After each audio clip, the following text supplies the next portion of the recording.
자, 오늘도 지난주에 이어서 보청기의 전기명적 특성을 확인하는데, 오늘은 IEC 60118-15 NC로는 NC 3.42로 보청기의 특성을 확인해 보겠습니다. 자, 실습 목표 IEC 60118-15에서 기술한 용어의 정의, 그리고 국제 표준에 의한 기도 보청기의 전기명적 특성 측정 방법 및 결과의 해석 방법에 대해서 이제 알아보기로 하는데, 먼저 용어의 정의부터 들어가겠습니다. 용어의 정의는 국제 어음 시험 신호, 이건 제가 조금 있다가 다시 알려드릴 겁니다. 60118-15에서 정의한 어음 시험 신호와 비슷한 스펙트럼을 갖는, 특성을 갖는 시험 신호를 사용한다라고 얘기를 했습니다. 잠깐만 들어볼게요. Alors, il adaptative storage. En terwijl ik in house begrijpt hoeveel is dat afgedacht met de laatste keer zo rapid die zijn echte. Chaque moeilijk gedooite kan ik dan eerder. 拼命的 box， 或者专门还来黑人玩儿，在 busy blind then。 오케이, 끊고. 혹시 무슨 소리인지 알아듣겠어요? 약간 독일어 같은 느낌도 들고 중국어도 약간 섞인 것 같기도 하고 막 이래요, 그쵸?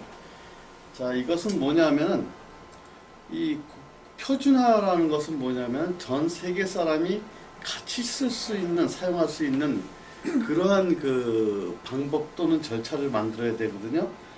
그래서 이 60118-15에서는 보청기의 특성을 알아내기 위해서 원래는 어음 스펙트럼과 비슷한, 영어가 됐든 한국어가 됐든 그런 비슷한 어음 시험 신호를 가지고 제시를 해서 특성을 측정해내면은 각 그 모든 보청기를 측정할 때 같은 결과가 도출되지 않느냐, 이런 면이에요. 물론 내 생각에서는 그냥 일반적인 그 특성 측정이라 하면은 이런 국제 어음 시험 신호를 사용해서 측정하는 게 맞는데, 내가 특별한 그 지역, 즉 한국이다 그러면은 뭐 영어를 그렇게 들을 일이 이렇게 많지는 않겠다. 그렇더라면은 한국어의 특성을 갖는 그런 시험 신호를 가지고 보청기를 측정하는 게 좋지 않겠느냐. 그게 바로 이제 뭐가 되냐면 한국 스탠다드가 되는 거죠. 한국 표준이 되는 거죠. 근데 한국 표준은 이런 음향에 있어서는 좀 많이 밀려요. 그래서 힘을 못 쓰기 때문에 그냥 일단은 저런 그 성능 분석기에 이런 시험 신호가 들어가 있질 않죠. 자, 이런 그 특성 측정을 할 때 제시하는 신호가 바로 국제 어음 시험 신호다. 근데 이따가 보면은 이러한 아까 들었던 이런 목소리로 그 시험을 하는 게 아니고 쉿 하는 잡음을, 노이즈를 가지고 할 거예요. 이건 뭐냐면은 영어음과 비슷한 스펙트럼을 갖는 노이즈를 만든 거예요. 그래서 결국은 이 국제 어음 시험 신호를 사용하지 않는데, 이 나중에 보면은 국제 어음 시험 신호를 사용하면 이런 현상이 나타나요. 자, 이거는 노이즈를 사용했더니 이런 커브가 좀 매끈하게 나왔죠, 그렇죠? 근데 얘는 커브가 뭐 작은 소리, 보통 소리, 큰 소리 모두가 이렇게 상당히 좀 지저분하게 나오는 경향이 있어요.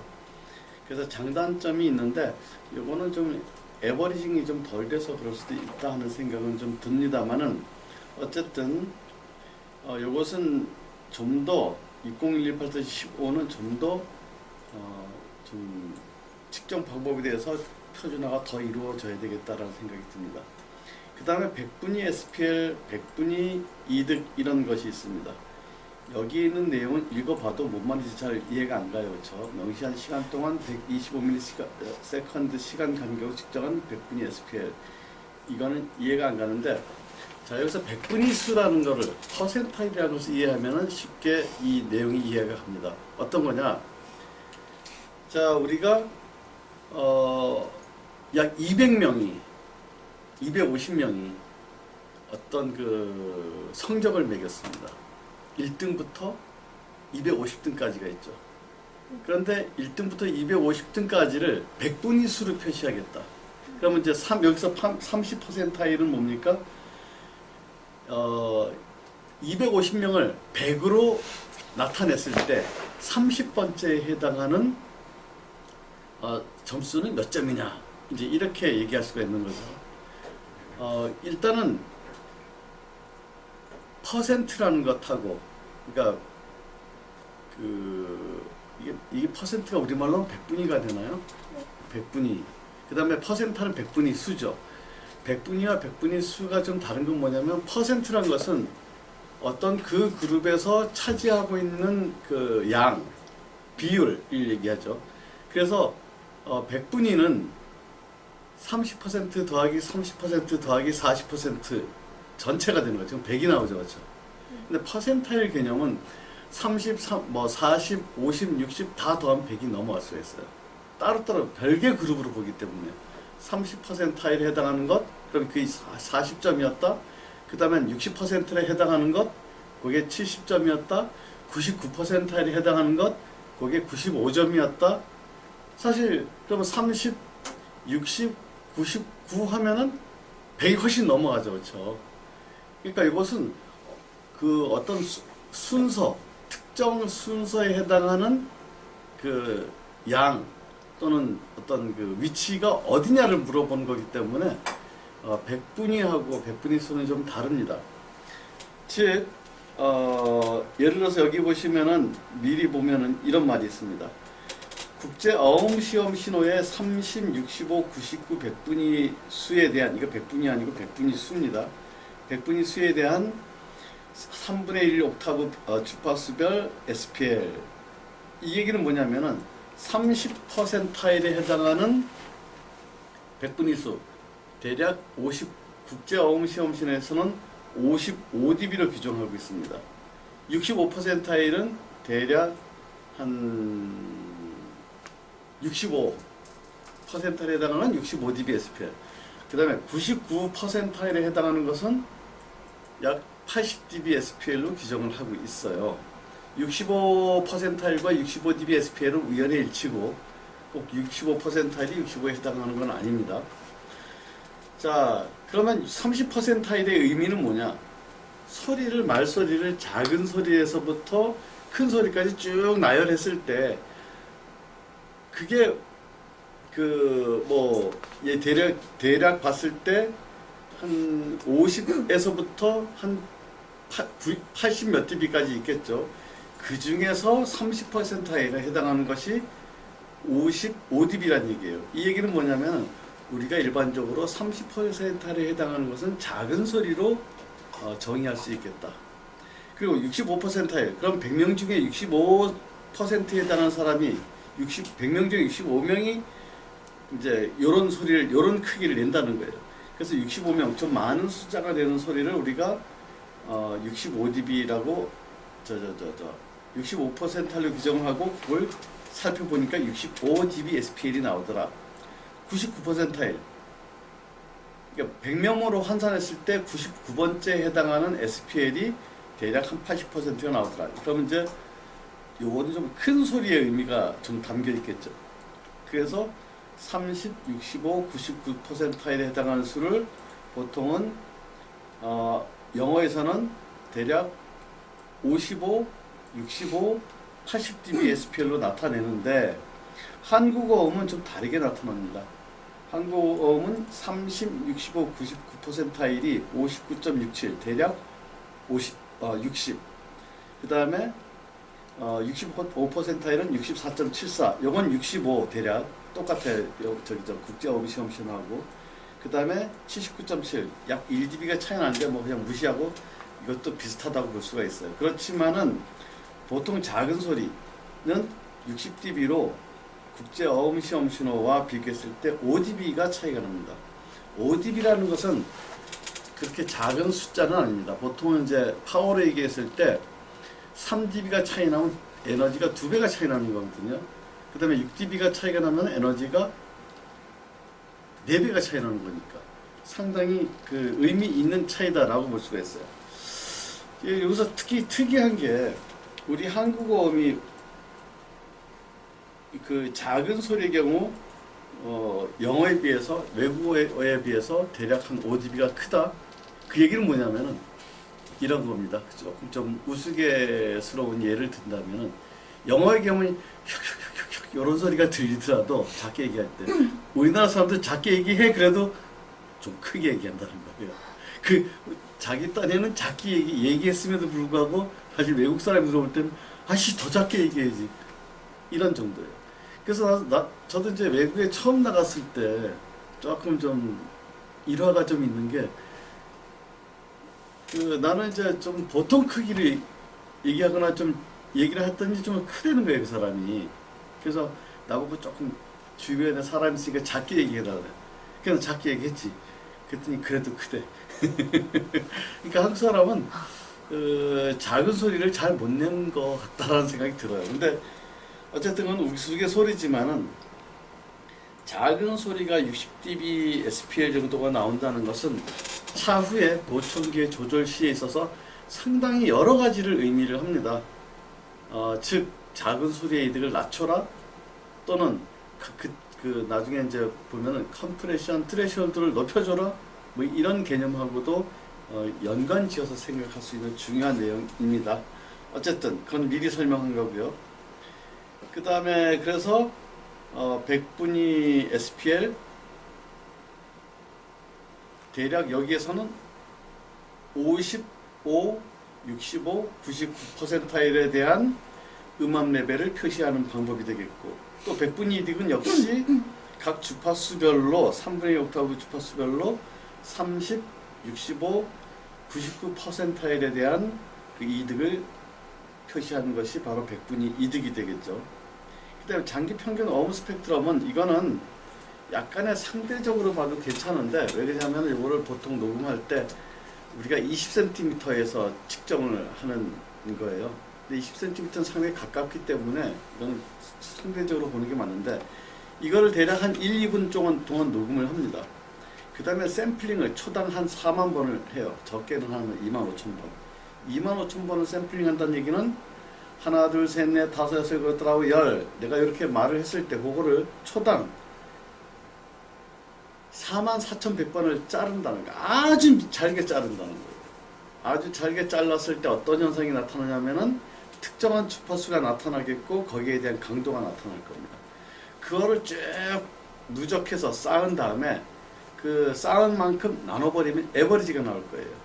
에버리지가 나오면 어떻게 되느냐? 주파수별로 이렇게 저주파수는 좀 높게, 고주파수는 낮게. 이게 바로 우리가 말하는 그 말을 평균적으로 나타냈을 때의 스펙트럼이라는 얘기예요. 그래서 여기 보면 작은 소리, 보통 소리, 그 다음에 여기는 큰, 미안해요, 다시. 내가 맨날 이득을 표현하다 보니까.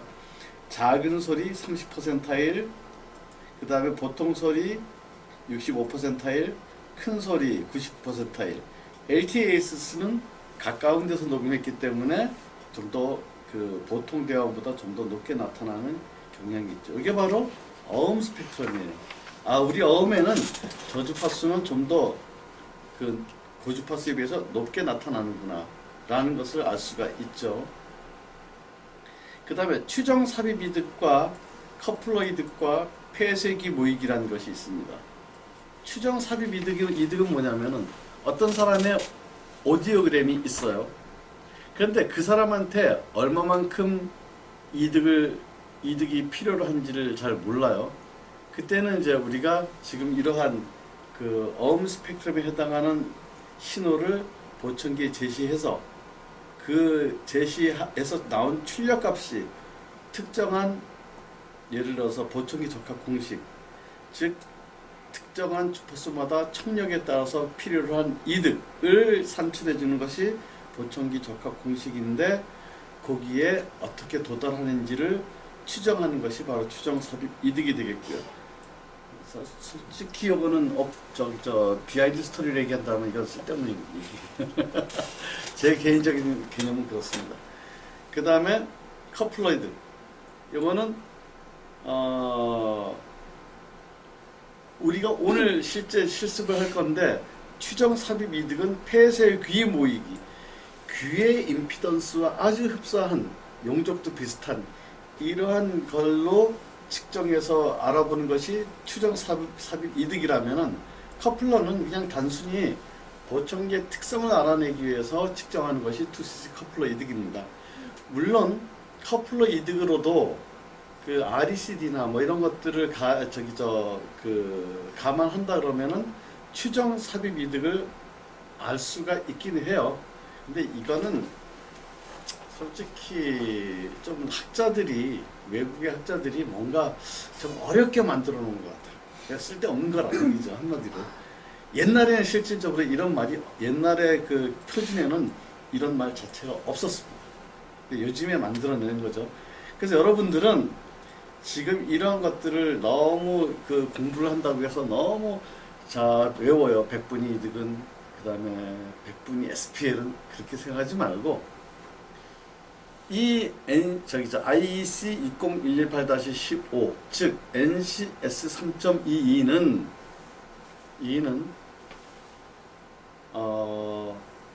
어음 스펙트럼과 비슷한 노이즈 또는 실제 어음인 국제 어음 시험 신호를 사용해서 그 보청기에 각 주파수별 그리고 인풋 음압 레벨에 따른 이득을 확인하는 방식, 이것이 바로 IEC 20118-15다 이렇게 보시면 돼요. 근데 그게 여기에 지금 써놨습니다. 교재에 보면은 IEC 2018-15는 일반적인 어음을 대표하는 어음 시험 신호 그리고 2cc 커플러에 의한 이득 측정의 절차와 요구사항에서 규정하였다. 이거는 그냥 뭐 외우지 않아도 됩니다.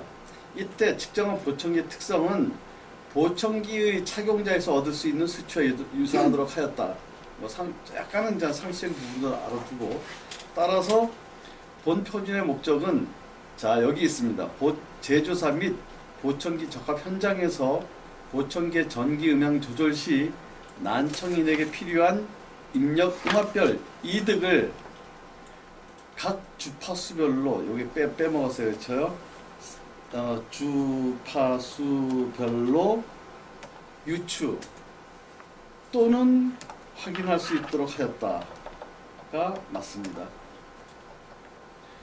다시 한번 얘기한다면은 실제 보청기 적합 현장에서 난청인이 착용하는 보청기의 유저 볼륨 위치에서, 즉 난청인이 사용하는 볼륨 위치에서 입력 음압 레벨에 따른, 여기서 입력 음압 레벨은 55, 65, 80dB입니다. 입력 음압 레벨에 따른 각 3분의 1 주파수별 이득을 확인할 수 있다가 바로 이 IEC 20118-15 또는 NCS 3.42의 측정 목적이라고 보시면 됩니다. 말이 길죠, 그렇죠? 유심히 한번 잘 이해가 안 가시면 제가 말씀드린 것을 또 한번 생각을 해보시고, 그래도 한번 더 정리해보면 또 낫지 않을까? 그러니까 아까 지금 국제 어음 시험 신호도 얘기했지만은 왜 국제 어음 시험 신호를 사용하느냐? 아니면 왜 어음 스펙트럼과 비슷한 노이즈를 사용하느냐? 자, 우리가 성능 분석을 할 때는 NCS 3.22에서는 수입 톤을 사용했어요. 그렇죠? 네. 수입 톤은 100, 200, 300, 400 쭉 순차적으로 제시를 했었단 말이에요. 근데 얘는 복합음을 제시하는 거예요.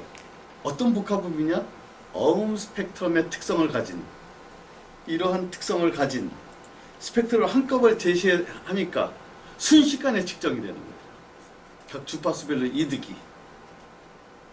그래서 유저 볼륨에서 나온 난청인의 볼륨 위치에서 나온 이득이 과연 이 사람에게, 난청인에게 실질적으로 적합한 것이냐. 근데 가만히 생각해보면 차라리 아까처럼, 지난번처럼 피오톤을 가지고 하면 뭐 상관이, 그걸로 해도 충분할 텐데 왜 굳이 어음 스펙트럼과 비슷한. 자, 우리는 보청기가 사용 목적이 뭐예요? 상대방의 말소리를 알아듣기 위한 거예요. 그러니까 어음을 알아듣기 위한 거니까, 또 어음이 여기 보면은 저주파수와 고주파수의 차이가 상당히 많이 나요. 15dB, 20dB 차이 난단 말이에요. 그런데 나중에 보청기를 들여다보면은, 증폭 특성을 알아보면은, 보청기는 뭐가 있냐면은, 특정한 주파수, 특정한 음압 레벨 이상에서는 압축이란 게 작동해요. 특정한 음압 레벨 이상에서는, 야, 이거 너무 소리가 커! 줄여! 이런 현상이 나타난다 그러죠. 그러니까, 똑같은 어음이라 하더라도, 요 부분에서는 압축이 일어나야 되고, 요 부분에서는 소리가 작으니까 압축이 안 일어나야 되고, 이런 현상이 생긴단 말이에요. 그런데 수능으로 하면은, 똑같은 음을 65dB SPL, 그러면 65dB SPL을 전체 주파수에 다 똑같은 음압을 제시한단 말이에요. 그러면은, 지금 이 스펙트럼에서는 여기는 압축이 일어나고, 여기는 압축이 안 일어나는데, 똑같은 음압을 제시하면 전 주파수에서 다 똑같이 압축이 일어난단 말이에요. 그러한 현상을 없애고 실질적으로 난청인이 어음을 듣는 상황과 비슷하게 하게 하기 위해서는 어음을 사용하거나 어음과 비슷한 그러한 신호를 사용해야 되겠다라는 겁니다. 그래서 이제 2018-17 그 다음에 2018-15라는 것을 만들어냈어요. 자, 한 번 더 정리할게요. 지난번에 6018-7 또는 NCS 3.22는 목적이 뭐예요? 제조사에서 품질 관리, 그 다음에 보청기 특성 측정이 하는 이유가 품질 관리라든가 배송, 딜리버리 이런 걸 목적으로 측정했다면은 이 IEC 6018-15는 피팅 포인트에서, 즉 청릉재활센터에서 난청인이 착용한 보청기의 유저 볼륨에서의 특성을 알아보기 위해서 측정한다.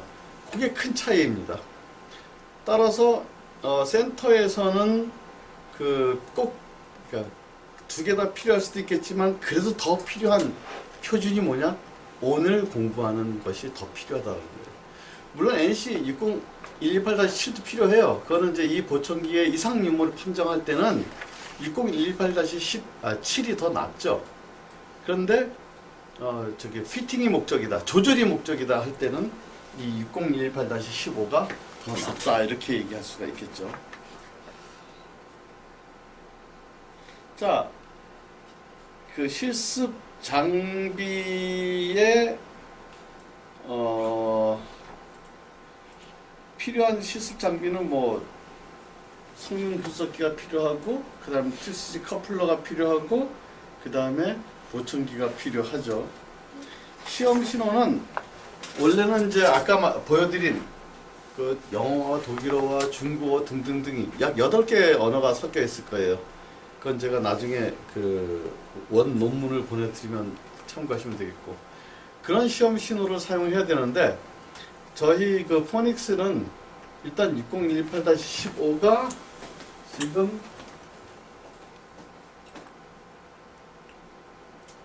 안 들어가 있어요. 그래서 실제 어음이 아닌 어음 스펙트럼과 비슷한 그 스펙트럼을 가진 노이즈를 사용해서 오늘은 측정을 하게 될 겁니다.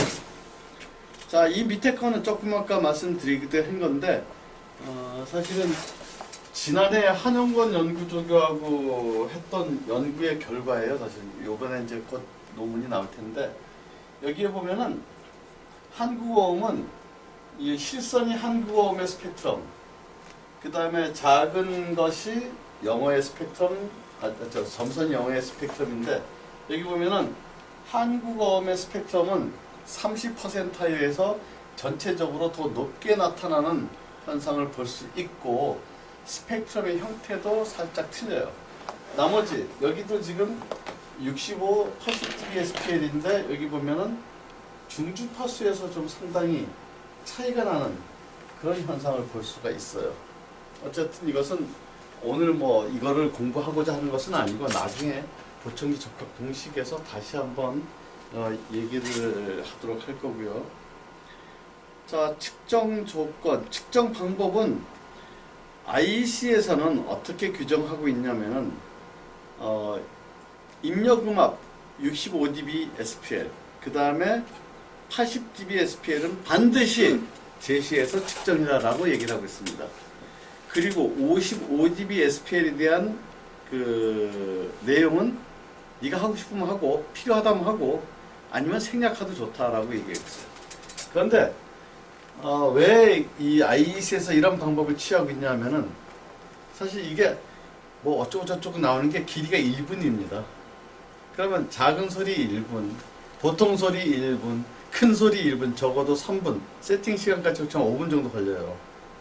근데 이 공장에서 5분이라는 시간은요, 엄청나게 긴 시간이에요. 생산에 막대한 지장을 초래한다는 겁니다. 그래서 뭐 리니어나 뭐 특별한 경우 같으면은 60과 80은 무조건 제시해서 측정하고 시간 걸리니까 55는 네가 알아서 해라. 그런데 요거를 스펙트럼화 시켜서 노이즈화 시켜서 측정하면은 엄청 빨리 끝납니다. 그래서 오늘은 그 방법에 대해서 NCS 3.42로 측정하는 방법에 대해서 할 거예요.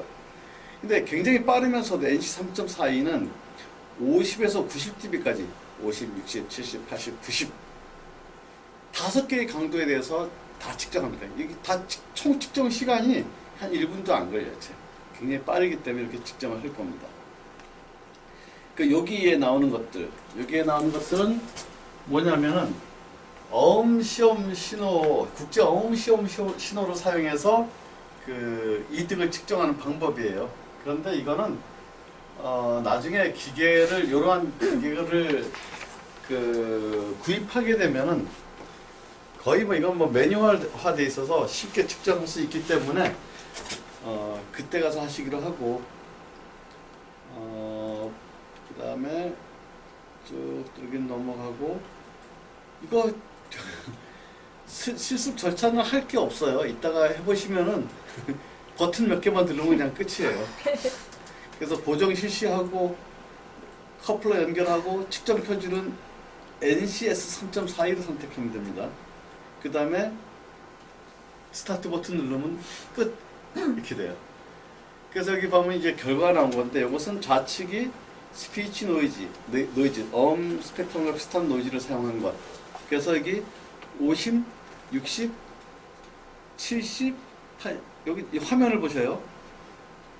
자, 50, 60, 70. 지금 50, 60, 70 dB의 이득이 다 한 개의 선으로 나오고 있어요. 이 얘기는 뭡니까? 70 dB까지 리니어 증폭, 선형 증폭을 하고 있다는 거예요.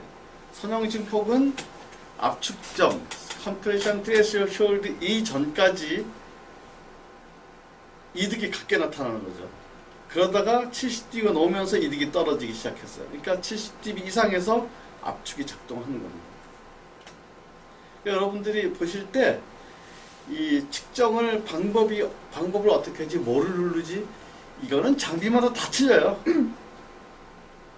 그런데 결과는 국제 표준에 의해서 측정하기 때문에 거의 같게 나온다는 거예요. 그래서 여러분들이 장비를 어떻게 조작할 것이냐. 여기서 백날 조작해봐야 다 잊어버려요. 졸업하면. 장비 딱 들어오면 모릅니다. 그때는 누구한테 물어봐요. 저한테 쫓아오는 것이 아니고 영업사원한테 물어보면 그게 제일 좋아요. 왜냐면 그 장비는 그 사람이 알고 있기 때문에. 근데 결과는 보세요. 요거는 국제 어음시험 신호로 측정한 거예요. 지금 보면은 이렇게 나왔는데 요거는 55dB 그 다음에 65dB 80dB로 측정한 거예요. 근데 지금 요거는 여기 우측에는 지금 개인으로 나왔고 여기에는 SPL로 나왔어요. 그런데 이게 어떻게 그러면 이 그래프를 개인으로 봐야 되느냐 SPL로 봐야 되느냐 하는 건데 지금 가만 보면은 여기 프리커시 레스판스가 있고 여기는 이렇게 나왔기 때문에 제가 볼 때는 요거는 여기 DB SPL을 보는 게 맞는 것 같아요. 이런 건 제가 모른다고. 왜? 내가 저기 장비에서 영업사원이 아니기 때문에 단지 이렇게 유출을 하죠. 근데 여러분들 이거 볼 때요, 뭐든지 볼 때 이득으로 보는 게 편해요. 왜 이득으로 보는 게 편하냐? 출력음압으로 보면은 몇 dB가 입력됐을 때 몇 dB가 나와서 몇 dB가 증폭이 되는지 알기 되게 힘들어요. 왜냐면은 우리가 저기 저 NC 60118-7 같으면은 전부 다 뭐 개인을 측정할 때 60, 60, 60이니까 아웃풋만 알면은 이득을 금방 계산할 수 있습니다. 근데 이런 것은 복합음이에요. 복합음은 각 3분의 1 옥타브 주파수별로 나타난 강도를 다 합산한 것이 60이다, 70이다 이렇게 얘기할 수 있거든요. 그러면은 과연 1000Hz에서 몇 dB를 입력했어? 여기가 60dB, 70dB다. 70dB를 입력한 게 아니에요. 몰라요. 그러니까 계산해봐야 알아요. 그래서 여러분들 이것처럼 Y축을 개인으로 두고 항상 뭐든지 보는 게 유리하다라는 것을 지금 얘기하는 거고요. 지금 이 상황에서는 오늘 실습에서는 요 그래프에 대해서 너무 고심하지 마세요. 이 그래프는 무시하고 얘만 할 거니까. 자, 주요 관찰 내용은 뭐냐면은 여기서 특정한 주파수에 여기서는 제가 지정을 해줄게요. 2kHz 2kHz의 입력 음압 레벨에 따른 이거 미안해. 여기 그러니까 입력 음압에 따른 각 주파수의 이득 변화라 그랬는데 그냥 2kHz 하나만 합시다. 다 복잡하니까. 비선형 보청기도 입력 음압에 따른 각 주파수별이 아니고 2kHz의 2kHz 이득의 변화. 그 다음에 2kHz에서 자 이렇게 나왔어요. 2kHz에서 압축 역치는 어디인지, 압축 비율은 어느 정도 되는지를 한번 계산을 해보십시오 하는 것이 그 보고서의 키입니다. 물론 예를 봐도 돼요. 예를 봐도 70에서부터 압축이 시작됐네요. 그렇죠? 그 다음에 압축 비율은 70에서 90까지 변화했을 때 이득은 대략 한 7dB, 6dB 정도 변화했어요. 그럼 한 1.8대 1 정도의 압축 비율을 갖겠네요. 이렇게 계산을 해 보시라는 겁니다. 그리고 또 하나, 이거 실습이 너무 빨리 끝나니까 하나를 더 할 겁니다. 뭐냐? 왜곡을 측정할 겁니다. 이것도 전부 다 빨리 끝나요. 그래서 이거 하지마. 내가 보고서는 아니 보고서도 간단해요. 그래서 보세요. 여기 보시면은 이제 전 보조파 왜곡을 측정하는데 이것은 그 볼륨 위치에 따라서 어떻게 됩니까? 입력 음압 레벨이 점점점 증가할수록 또는 이득이 점점점 높아질수록 더 낮은 입력 음압 레벨에서 왜곡이 크게 발생하죠. 그렇죠? 선형 증폭은 왜냐면 세츄레이션 포화가 되면은 그 출력 음압이 포화가 되면은 피크 클리핑에 의해서 웨이브의 일부가 잘려나가기 때문에 왜곡이 증가할 수밖에 없습니다. 그래서 왜곡을 측정하는데 여기에서는 500, 1000, 1600을 얘기했지만은 실제 오늘 실습에서는 1000Hz만 1000Hz에 대해서만 왜곡이 어떻게 발생하는지를 여러분들이 보고서 쓰면 됩니다. 입력 음압 레벨에 따라서 아까 선형 측폭기 같은 경우 입력 음압 레벨이 높거나 이득이 높으면은 출력 음압 레벨이 포화가 돼서 웨이브의 일부가 잘려나가기 때문에 피크 클리핑에 의한 왜곡이 한다고 얘기했죠. 그렇죠? 그러면 어떻게 돼요? 실질적으로 입력 음압이 점점점 증가할 때 왜곡률이 점점점 높아지는가를 확인하면 되죠. 근데 비선형은 입력 음압이 높아짐에도 불구하고 왜곡이 잘 증가하지 않겠죠. 그거 두 개를 확인하는 거예요. 자, 보고서 다시 정리합니다. NCS 3.42에서는 선형 증폭기와 비선형 증폭기의 2kHz에서의 이득, 그 다음에 압축 역치 및 압축 비율이 어떻게 나타나는지를 확인해라. 첫 번째고요. 두 번째, 왜곡률은 1000Hz 한 개의 주파수에서 입력 음압이 증가할 때 선형 및 비선형 보청기의 왜곡률이 어떻게 변화하는지를 확인하십시오. 이 두 개입니다. 아주 깔끔하게 제 딴에는 정리를 한 겁니다. 자, 질문이 있어요? 없습니다. 네, 그러면 100점. 자, 그러면 끄고 이제 실습을 곧 시작하겠습니다.